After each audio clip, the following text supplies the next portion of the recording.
Stage Pass, Institute of Gaming. For more details, contact 7093965965965. నమస్తే అండి. Sir నమస్తే అండి. ఐడ్రీ ప్రేక్షకులందరికీ కూడా నమస్తే అండి. ఇటీవల ఒక వీడియో చూశారండి. డ్రంక్ అండ్ డ్రైవ్లో పట్టుకుని దొరుకుతారు. ఆయన ఊదడానికి ఇష్టపడ్డు. ఊదు ఊదు ఊదు నాన్న ఊదు ఊదు ఊదు ఊదు ఊదు అని ఆయనతో ఒక చిన్న పిల్లడికి నచ్చ చెప్పినట్లుగా మాట్లాడి ఆయనతో ఊదించి ఆయన చేసిన తప్పును ఆయనతోనే ఒప్పుకునేలా చేస్తుంటారు. ఒప్పుకుంటారు అంతే. ఇంకొక వీడియోలో చూసా, నా పుట్టినరోజు సార్ అంట. నా పుట్టినరోజు అయితే బెజవాడ పోలీసులు కానుకిస్తారు, కానీ నువ్వు తాగి వచ్చావు కాబట్టి నీకు కానుకలు ఉండవని ఆయనకు ఒక కౌన్సిలింగ్ చేస్తారు. మందు తాగు అంతలాగా అక్కడ ఉంటే ఇక్కడ వస్తుంది వాసన. పుట్టినరోజు సార్ నాది. పుట్టినరోజు? అవును సార్. కావాలంటే ఇదిగోండి సార్, కావాలంటే సూపర్ సార్. నా పుట్టినరోజు సార్. నేను ఇన్స్టాగ్రామా సార్ పుట్టినరోజు సార్ ప్రామిస్ సార్, అందుకే తాగే సార్. పుట్టినరోజు అయితే తాగేస్తావా? తాగండి సార్, ప్లీజ్ సార్. బాబు నీ దగ్గర చాలా స్మెల్ వస్తుంది. బండి ఎన్ని సంవత్సరాలు అయింది కొనేది? నేను 9 సంవత్సరాలు అయింది సార్. 9 సంవత్సరాలు అయింది. 9 నెలలు సార్. 9 నెలలు. అవును సార్. తాగకూడదు కదా ఎలాగా? సరే సార్, ప్లీజ్ సార్. ఏంటి సరే సరే సార్. మళ్ళీ హార్న్లో సైరన్ లేజ్కి వెళ్తున్నా. సరే ఈ క్యాబ్ తీయద్దు సార్, ఒకసారి వదిలేండి సార్, ప్లీజ్. నువ్వు ఏ పొజిషన్లో ఉన్నా సరే డ్రంక్ అండ్ డ్రైవ్ అయితే వదలకూడదు. నీ కళ్ళు చూసే అర్థమైపోయింది నువ్వు తాగున్నావు. ఇప్పుడు ఇది నోట్లో పెట్టుకుని నేను వదమన్నం సేపు పోతాను. ఓకేనా? ఈ బర్త్డేకి విజయవాడ ట్రాఫిక్ పోలీసులు ఇచ్చే గిఫ్ట్ ఇది. పడుకోడు. వద్దు వద్దు వద్దు వద్దు వద్దు వద్దు వద్దు వద్దు వద్దు వద్దు వద్దు వద్దు వద్దు. ఓకే. ఇంతకుముందు ఏమైనా ఎక్స్పీరియన్స్ ఉందండి? ఇదే ఇంతకుముందు వదలేదని ఫస్ట్ టైం అని ఊరుతాం ఏదన్నా చెప్తున్నా కదా. ఎంత వచ్చింది చెప్పు, నోటితో చెప్పు. ఇంకొక వీడియోలో నలుగురు వస్తారు టూ వీలర్ మీద, నేను ముగ్గురే అని అంటాడు. నేను వెనక నలుగురున్నారు అంటాడు. ఆయనగా ఆశ్చర్యపోతాడు ఇంకో వ్యక్తి ఎప్పుడు వచ్చాడు అనేది.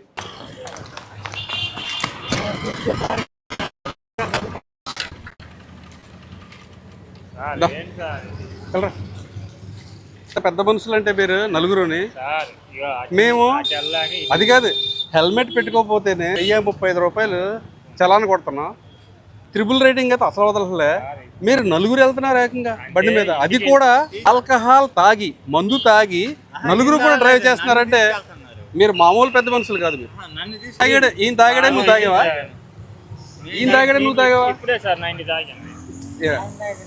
ఆయన తాగాడని నువ్వు తాగా, ఈయన తాగాడే, ఈయన తాగాడు.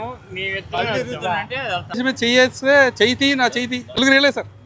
4 రన్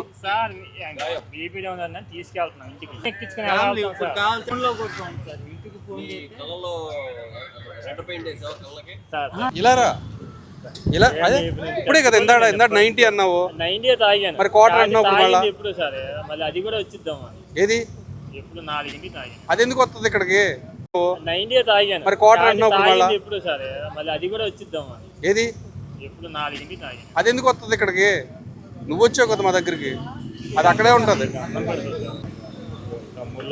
తమ్ముడా నాకు మా నీ రిలేషన్ వద్దురా బాబు. నిజంగా ఇంకొకసారి తప్పు చేస్తే నేను అది చాలా షేడ్స్ ఉన్నాయి అబ్బాయి.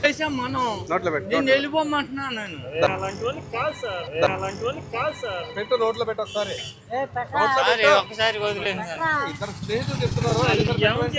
మీకు అర్థమవుతుంది సార్. మొత్తం నలుగురు ఎక్కారు కదా మీరు బండి మీద.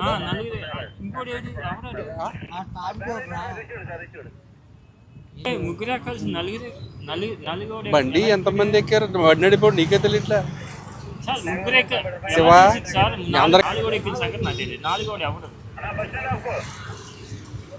నీ బండి మీద ఎక్కిన నన్ను అడుగు, లేదా నేను చెప్తాను ఎవరో. 4 ముగ్గురు మొత్తం సీట్ అంతా ముగ్గురే ఇద్దరం వచ్చామా, 4వది నాకు తెలియదు. ఇలాంటి ఫన్ వీడియోస్ మాకు దొరుకుతున్నప్పుడు చూస్తున్నప్పుడు వాళ్ళు మీకు ఇరిటేట్ చేస్తుంటారు. ఒక్కొక్కసారి మీ పేరు ఏం ట్రాన్స్ఫర్ చేస్తాను, వాడు తెలుసా నాకు ఇది తెలుసా. ఇటువంటి సిచ్యువేషన్లో మీరు ఎలాగ ఓపిక్గా వింటారడం కాదు, ఉంటారు. లాస్ట్ స్టేజ్ వచ్చే వరకు అంత సహనం ఎలాగొస్తుంది? ఇది కేవలం ఉద్యోగం దీంట్లో చేస్తున్నారా, ఒక ప్యాషన్గా చేస్తున్నారు? ఈ ప్రశ్న సమాధానం చెప్పే ముందు కుమార్ గారి కుటుంబ నేపథ్యం, ఈ స్థాయికి వచ్చినప్పుడు మీరు పడ్డ కష్టం, ఆ జర్నీ చెప్పండి. నమస్తే అండి, నా పేరు జీవీఎన్ కుమార్. నేను వెస్ట్ గోదావరి పాలకొల్లు మాది. నేను 17.5 yearsకి ఆర్మీకి వెళ్ళాను. ఆర్మీలో నేను ఎంటీ డ్రైవర్ని. అంటే 17 వెళ్ళాను. 17 years ఆర్మీలో చేశాను. 17 years ఆర్మీలో చేసిన తర్వాత మళ్ళీ 2013 లాస్ట్లో బయటకు వచ్చానండి. నేను బయటకు వచ్చిన తర్వాత నాకు ఫస్ట్ నుంచి చిన్నప్పటి నుంచి కూడా నాకు పోలీస్ అవ్వాలని ఒక ఇది, అది కూడా సబ్ ఇన్స్పెక్టర్ అవ్వాలన్నది. అంటే నేను నా పాలకొల్లో చూసినప్పుడు బోస్ గారు అని చెప్పి ఒక ఎస్ఐ గారు ఉండేవారు ఆ టైంలో. ఆ ఎస్ఐ గారు బుల్లెట్ మీద తిరుగుతుంటే మాకు అనిపించింది అనమాట, ఎస్ఐ గారిలా మేము కూడా అవ్వాలని. అదే నాకు బాగా నాటుకుపోయింది, అవ్వాలనుకున్నాను నేను. తర్వాత అంటే 89 బ్యాచ్ అనే కదా మీరు చెప్పేది. ఆయన ఇప్పుడు ఎవరు తెలియదు సార్ నాకు, నిజంగా ఆయన ఏ బ్యాచ్ కూడా తెలియదు నాకు. ఆయన తర్వాత కేసు వేయాలండి. అవునండి. తర్వాత నేను బయటకు వచ్చిన తర్వాత ఒక 2 నెలల్లో చదివేస్తే మనకి జాబ్ వచ్చేస్తుంది అని చెప్పేసి 2013లోని నేను భాగ్యనగర్ ఇన్స్టిట్యూట్ ఆఫ్ పోలీస్ మన సికింద్రాబాద్లో ఉంది సార్, అక్కడ దిల్సుఖ్ నగర్, అక్కడికి వెళ్ళా. 2 monthsలో అయితే నాకు అసలు ఏం అర్థం అవ్వలే. ఎందుకంటే 17 years నేను బుక్స్ వదిలేసిన తర్వాత చదివినది గుర్తుంటలేదు నాకు. అలాగే ఇంకా ఇలాగ ఏమవుతుందో అర్థం అవ్వకపోతే మా ఫ్రెండ్ ఫోన్ చేసింది, ఏంటో ఇది అసలు నాకేమో అర్థం అవ్వట్లేదు, ఎక్కట్లేదు నాకంటే. అడుగుతాను, నువ్వు చదువుతూ ముందుకెళ్ళిపో, చదువుతూ ఉండు, దాంతోపాటుగా నువ్వు కాంపిటేటివ్ ఎగ్జామ్స్ కూడా రాస్తావు అన్నాడు. చదువుతూ అలాగే చదువుతూ 1 year తర్వాత నేను కాంపిటేటివ్ ఎగ్జామ్స్ రాస్తూ ఉంటే నిజంగా నేను చదివింది అక్కడ నాకు ఆటోమేటిక్గా ఆప్షన్లో వచ్చేస్తుంది. అలాగే నేను ఈ 2016లో పోస్టల్ డిపార్ట్మెంట్లో జాబ్ కొట్టానండి. ఆర్మీ తర్వాత ఆర్మీలో ఎక్కడ పని చేస్తారంటే మీరు? ఆర్మీలో ఆల్ ఇండియాలో మ్యాక్సిమం ఫస్ట్ ఇయర్ నాకు లే లదాఖ్ అండి, 600 TPT కంపెనీ. నేను ఎంటీ డ్రైవర్ని కాబట్టి మాకు సంబంధించి ఫార్మేషన్ సెపరేట్గా ఉంటుంది. Only empty driving. నేషనల్లో పెద్ద పెద్ద వ్యక్తులు ఎవరైతే ఉంటారో అంటే ఆర్మీలో వాళ్ళందరికీ కూడా డ్రైవర్స్ ఓన్లీ ఏసీ ఎంటీ నుంచి మాత్రమే ప్రొవైడ్ చేస్తారు. ఇప్పుడు chief of the army staff గారికి కానీ వైస్ చీఫ్ గారికి కానీ అందరూ కూడా డ్రైవర్లు అందరూ. లదాఖ్ తర్వాత ఎక్కడ చేశారు? లే లదాఖ్ తర్వాత మీరట్ వచ్చానండి, 5122 AC పెట్టాలని చెప్పి మీరట్, అది మనకి ఢిల్లీకి ఆనుకుని ఉంటుంది. దాని తర్వాత మళ్ళీ నేను 5131 AC పెట్టాలని చెప్పి శ్రీనగర్ వెళ్ళాను. మళ్ళీ శ్రీనగర్ నుంచి మళ్ళీ 516 AC పెట్టాలని చెప్పేసి గంగానగర్, అది కూడా మనకి పాకిస్తాన్ బార్డర్ అది. ఆ తర్వాత మళ్ళీ సదరన్ కమాండ్ పూణే తర్వాత మళ్ళీ భోపాల్ వెళ్ళండి. భోపాల్ నుంచి రిటైర్ అయ్యి మళ్ళీ బెంగళూరులో మళ్ళీ మాకు క్లోజింగ్ ఉంటుంది, అక్కడ నుంచి మళ్ళీ రిటైర్ అయ్యి బయటకు వచ్చాను. సార్ 7 సంవత్సరాలు ఆర్మీలో మీ బాగా గుర్తింపున సంగతి చెప్పండి. 17 సంవత్సరాలు 17 సంవత్సరాలు అంటే ఫస్ట్లోనే నాకు బాగా ఇదైంది. అంటే డ్రైవింగ్ ఫీల్డ్ కాబట్టి నేను ఒకసారి డ్రైవింగ్ చేస్తా అక్కడ జిలేబీ మూడ్ అని ఉంటుంది. అంటే మనకి శ్రీనగర్ నుంచి ఇటువైపు మన లేక్ వెళ్ళడానికి జిలేబీ మూడ్ అని తగ్గుతుంది. ఆ జిలేబీ మూడ్ దగ్గర నాకు ట్రైనింగ్, నేను కో డ్రైవర్ నాకు ఇచ్చాడు. అప్పుడు శక్తిమాన్ అనే వెహికల్స్ ఉంటాయి. అవి ఏంటంటే ఇప్పటిలాగా మనకి పవర్ స్టీరింగ్ కదా, అవి మనం కట్ చేస్తే మళ్ళీ దాన్ని మళ్ళీ మనమే లాక్కోవాలి. నాకు అంత ఐడియా లేదు. ఆ జిలేబీ మూడు అంటే మనం జిలేబీ ఎలా చూస్తామో ఆ పైనుంచి వ్యూ చూస్తే కనుక అదంతా కూడా జిలేబీలా కనిపిస్తుంది. అటువంటిది ఒక కటింగ్లో నేను కట్ చేసాను కానీ మళ్ళీ తిప్పుకోలే, బండి వెళ్ళిపోయింది కిందకి లోయలోకి వెళ్ళిపోయింది. అయ్యో, లోయలోకి వెళ్ళిపోతే ఇద్దరం కూడా స్పాట్ అయిపోయాం అనుకున్నారు అందరూ. తర్వాత కొన్ని రోజుల తర్వాత నేను కొమ్మల నుంచి బయటకు వచ్చా. అది ఏషియన్ నెంబర్ 1 హాస్పిటల్ అని చెప్పేసి లేలో ఉంటుంది, అది మొత్తం ఎయిర్ కండిషన్ హాస్పిటల్. అది నాకు ఇప్పుడు కూడా గుర్తుండిపోయే విషయం. అక్కడ అసలు జిలేబీ వరకు తిని వచ్చారు. ఓకే, తర్వాత వారికి సంబంధించి నేను లేలో ఉండగానే మనకి కార్గిల్ వార్ మా టైంలోనే జరిగింది. అక్కడ కార్గిల్ వార్ కూడా మనకి సెలవు వెళ్ళాలనుకుంటే కనుక లే నుంచి శ్రీనగర్ రావాలంటే కనుక జమ్మూ రావాలన్నా కానీ ఇక్కడ మన కార్గిల్ మించి రావాలి.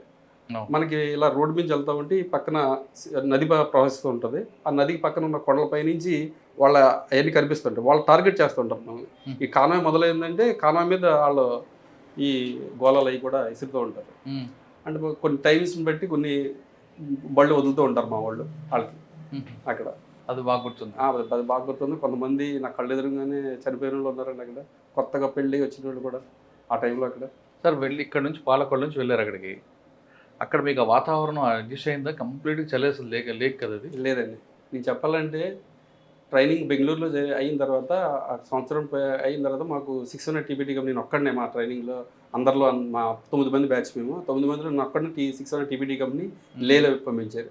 అది కూడా ఇక్కడ ఢిల్లీ నుంచి ఫ్లైట్ ఎక్కించారు, లేలో దింపారు.